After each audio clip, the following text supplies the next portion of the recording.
What's good, YouTube? Meals Up Entertainment. Back with another reaction for you guys.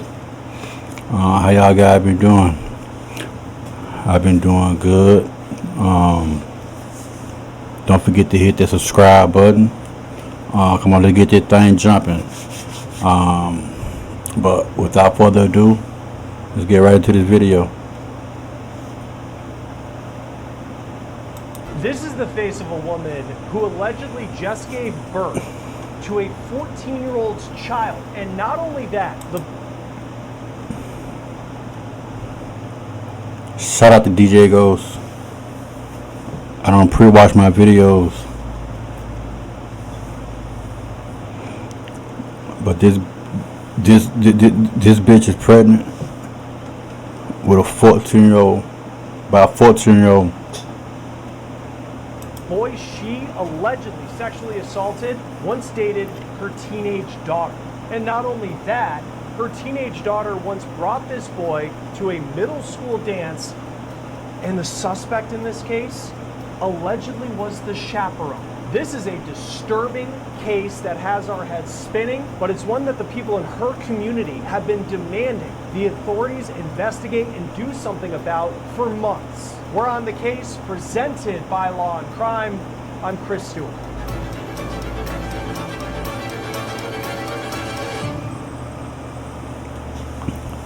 It's a wild case already, gang. Just what authorities in central Illinois have laid out in court documents about a woman who allegedly sexually assaulted her teen daughter's 14-year-old ex-boyfriend and had his baby. Now, that is in some ways just the beginning to this story. So she had a baby already. This world is so motherfucking crazy.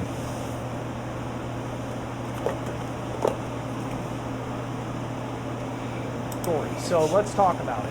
This is the person at the center of this, Robin Holston. She's in her 40s. I'll show you how people in her community, even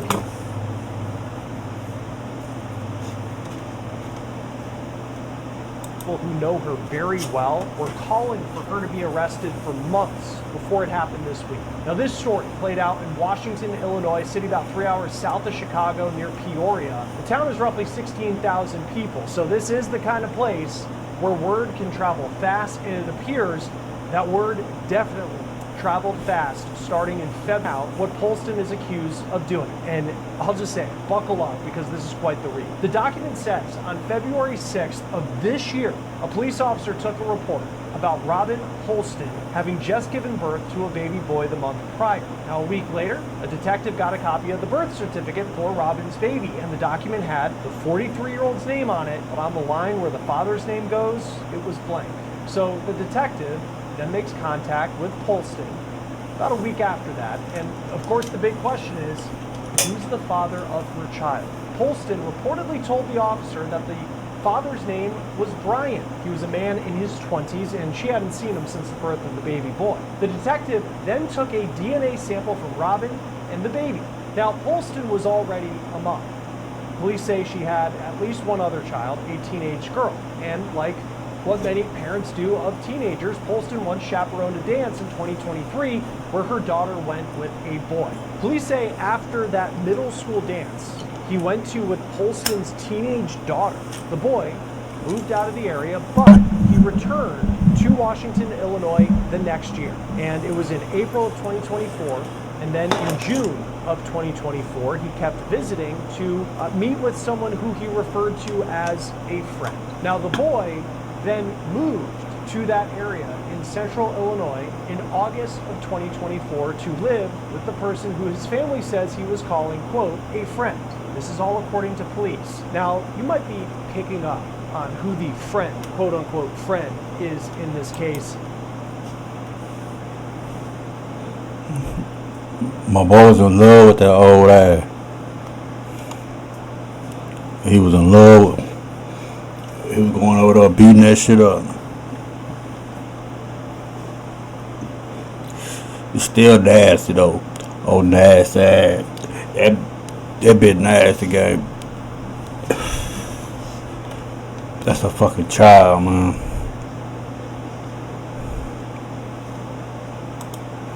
and where this is headed.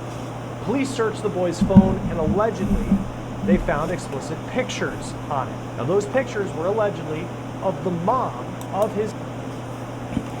But you know, she ruined 3 kid lives. Her daughters, that boy, and that baby.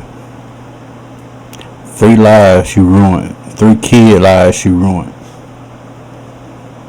His ex-girlfriend, his former dance chaperone, 43-year-old Robin Polston. Now, we don't know how many pictures exactly were on the boy's phone that were explicit in nature, but according to police, the affidavit refers to them as, quote, a large number, including images of Polston allegedly sexually assaulting this boy. This is so sick and so disturbing if all of this is true. Then police took a DNA sample from the boy, and allegedly that sample came back showing that the 14-year-old boy is indeed the father of the baby that the 43-year-old Polston birthed in January of this year. The 43-year-old Robin Polston was arrested on November 3rd. She faces 2 counts of criminal sexual assault and 2 counts of child.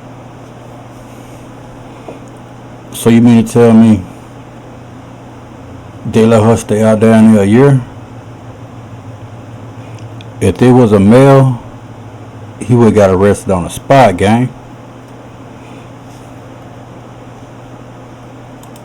Pornography. We put Robin Polston's name in truthfinder.com, and here is her profile that came up. You can see she's 43 years old. Also, we were able to find some address information for her, and it looks into any sort of criminal past she may have. And from what we were seeing on Truthfinder, she has never faced the kind of allegations that she is facing in this case that we're talking about today.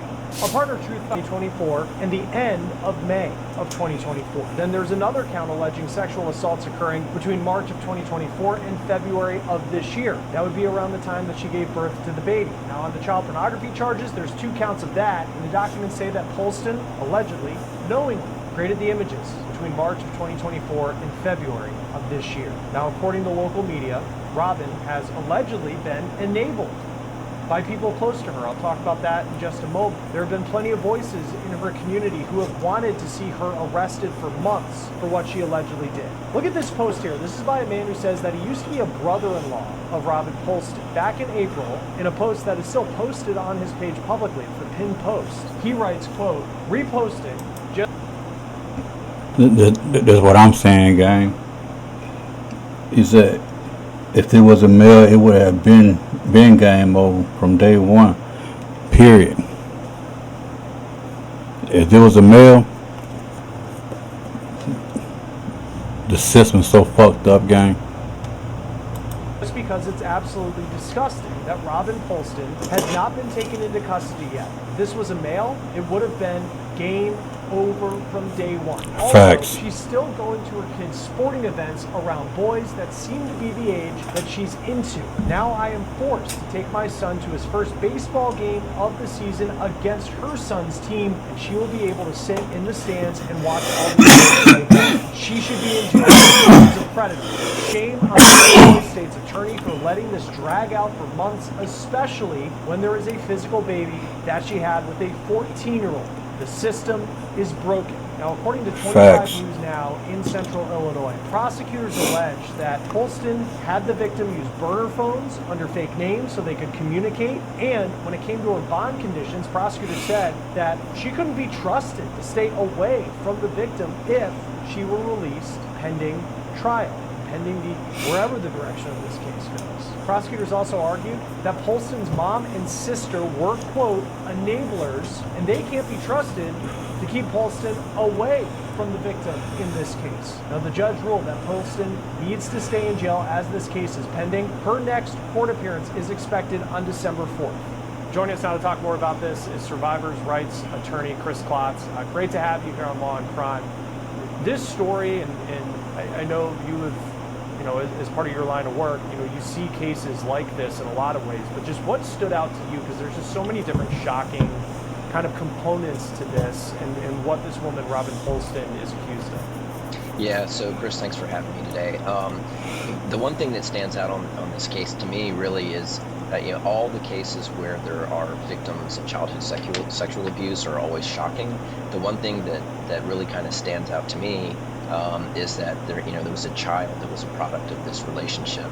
And secondly, and maybe less significantly, there's the event that this was a friend of her daughter, which is even more kind of a personal betrayal, right? If you have your daughter or your child, and then you actually have a connection of an inappropriate sexual nature with with one of your child's friends. So that's kind of shocking in this particular case. Yeah, and then even just in the police documents saying that she once was the chaperone to a dance, allegedly, that her daughter and this victim, that they went as dates. It's just, there's a lot to unpack there. I think from a legal standpoint, 'cause it seems like from what we know that the state, they have a lot of evidence. That it seems like a strong case, at least at this point. What is a defense attorney's approach if you're defending a person like this? How do you approach a case where, I mean, for example, there is this baby and the DNA shows who the parents are?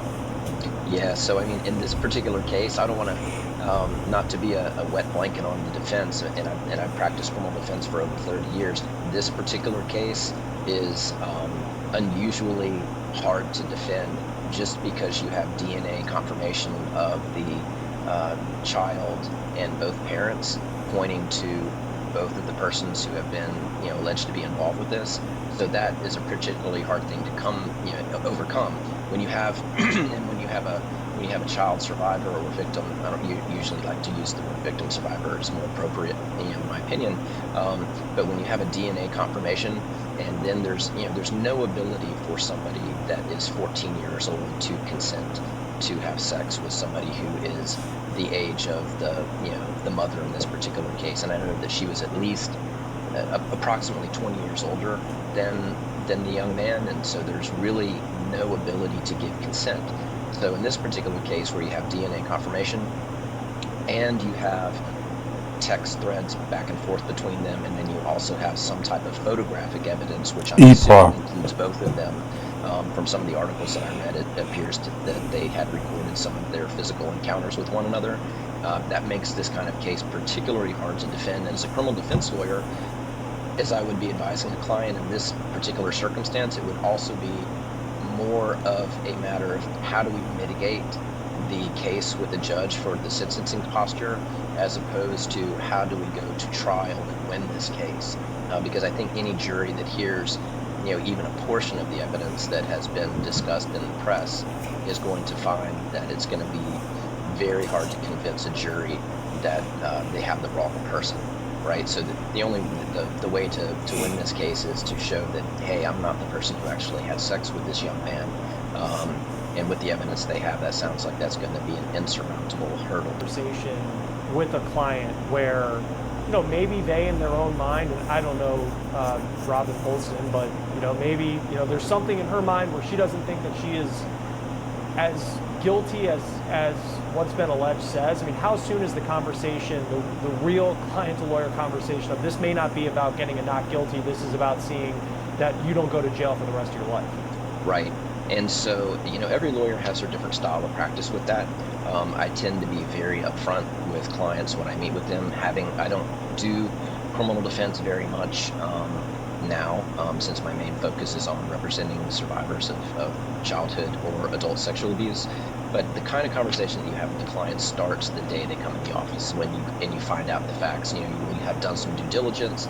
You'll have usually read the articles. Quite frequently, you'll have a copy of the police report or the criminal affidavit in this particular case, which I think has been made public. And you'll say, hey, listen, this looks to be what the evidence is. And then you have a conversation about, what is your theory, client, on how we could possibly go to trial and win this case? And that is kind of almost a rhetorical question, because I already know the answer because I've seen the evidence, but I want to see what the client's attitude is. And in this kind of case where you have almost overwhelming evidence, it's going to be a conversation about, this is the evidence against you. You have a choice to make. Do you want to go down a path towards trial, or do you want to go down a path towards some type of negotiated plea? And if you're going down a path for a negotiated plea bargain, here's what the potential outcomes might be. That choice is always up to the client. I've had plenty of clients in my career where we've had overwhelming evidence, just insurmountable, overwhelming documentary, photographic evidence, and the client has still exercised their constitutional right to go to trial. That's always the client's right to make that choice. So the lawyer doesn't make the decision for the client, but the lawyer needs to, if they're doing their job right, let the client know what the likelihood of particular outcomes are, which, in this case, if she decides to go to trial, there could be a guilty verdict with a sentencing to follow. There could be a not guilty verdict, which wouldn't appear very likely in this case, or there could be some type of mistrial. The other way that a case like this could go, let's say, for instance, there was some type of misstep by the police department in gathering the documentary evidence. Let's say there was some type of warrant issue. They didn't get a warrant. They shot the DJ Ghost again. I want to collab with that man right there. It's one of my main goals right there.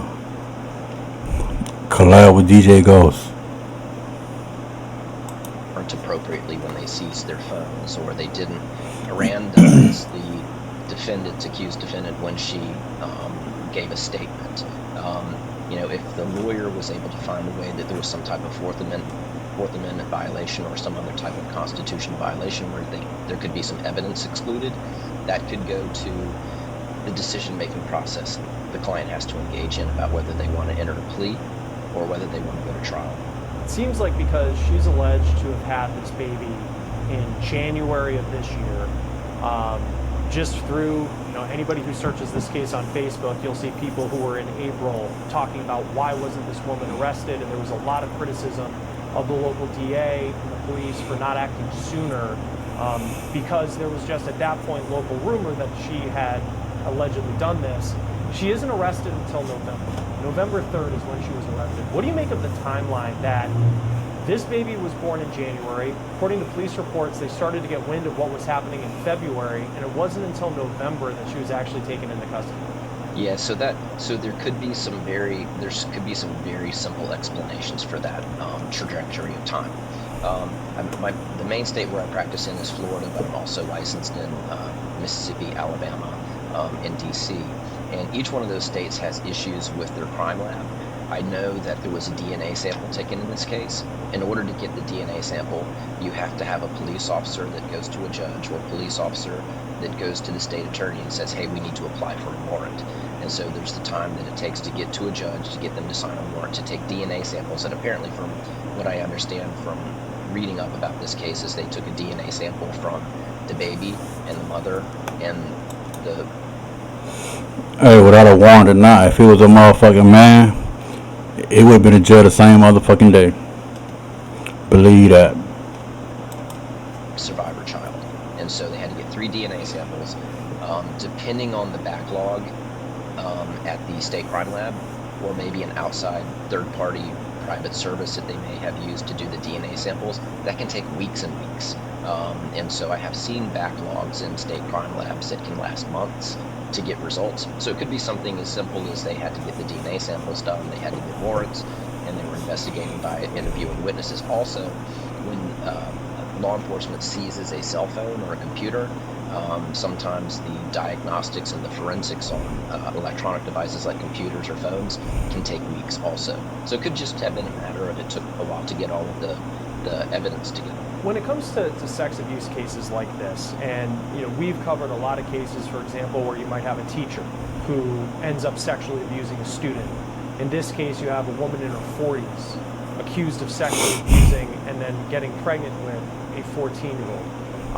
I don't know what was going through this woman's mind. I don't know much about her personally other than what's been reported to this point. But typically, what is the dynamic where it gets to a place where something like this can actually happen? Yeah, and so I can tell you in my career, I have represented several women who have been accused of abusing underage males, and without fail. And I know this is anecdotal, but in every single case that I have seen, and I don't know anything about this case, right?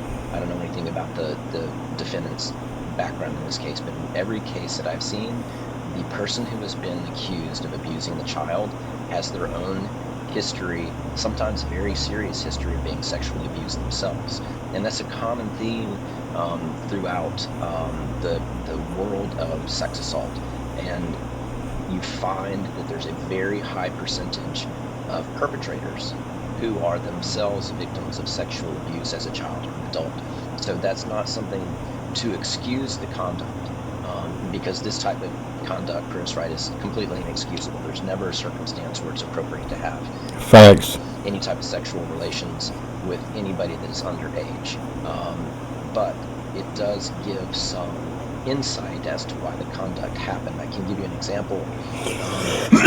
I represented a teacher in one of the states where I'm admitted to practice, and she had had a long-term sexual relationship with a student, and that individual ended up having a significant history of having been abused. And when you go in front of a judge and you say, "Judge, it doesn't excuse the conduct, but here's an explanation as to why my client might have some type of issues or unresolved trauma that has resulted in them having this particular proclivity.